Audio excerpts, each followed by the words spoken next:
अध्याय जोन श्लोक 6 न चैतद विद्मः कतरन्नु गरियो यद्वा जयेम यदि वा नो जयेहु ये वान हत्वा न जिजीविषाम स्ते अवस्थिता।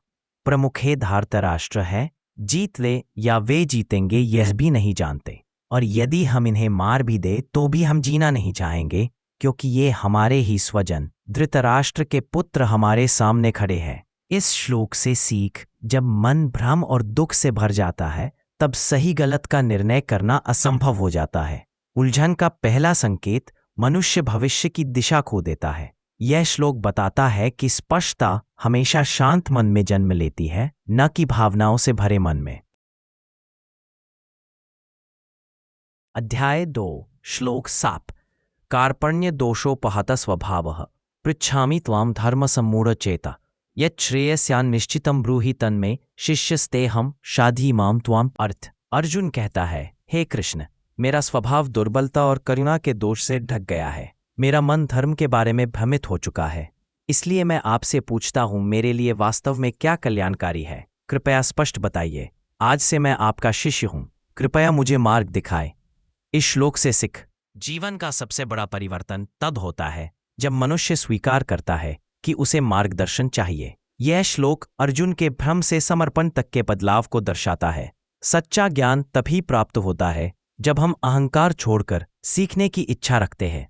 नहीं प्रपश्यामि ममापनुद्याच्छोकमुच्छोषणमिन्द्रियाणाम् अवाप्य भूमावस्पत्नं वृद्धं राज्यं सुराणामपि चाधिपत्यम्। हिंदी अर्थ, मुझे ऐसा कोई उपाय नहीं दिखता जो मेरी इंद्रियों को सुखा देने वाले इस शोक को दूर कर दे।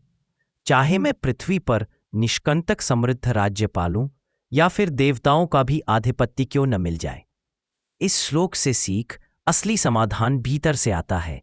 बाहरी सुख, राज्य या सत्ता भी मन के गहरे शोक को दूर नहीं कर सकते। संजय उवाच एव मुक्त्वा ऋषिकेशं गुडाकेशः परन्तपः नयोत्स्य इति गोविंद मुक्त्वा तूष्णीं बभूव। भावार्थ, संजय ने कहा, इस प्रकार कहने के बाद शत्रुओं का दमन करने वाला अर्जुन कृष्ण से बोला, हे गोविंद, मैं युद्ध नहीं करूंगा, और चुप हो गया। जब मन पूरी तरह भ्रम और शोक से भर जाता है तब व्यक्ति निर्णय छोड़कर मौन और असहायता की स्थिति में चला जाता है। तमुवाच ऋषिकेशः प्रहसन्निव भारतसैन्योरुभयोर्मध्ये विषीदन्तमिदं वचः। भावार्थ, सरल हिंदी, हे भरतवंशी, दोनों सेनाओं के बीच शोक से व्याकुल अर्जुन से श्री कृष्ण मानो मुस्कराते हुए ये वचन बोले। तात्पर्य, संदेश। इस श्लोक से यह स्पष्ट होता है कि अर्जुन की निराशा और मोह को देखकर भी श्री कृष्ण करुणा और आत्मविश्वास से युक्त है। उनकी मुस्कान यह संकेत देती है कि अर्जुन की समस्या का समाधान अज्ञान में नहीं बल्कि ज्ञान में है। अब गीता के उपदेश का वास्तविक आरंभ होता है।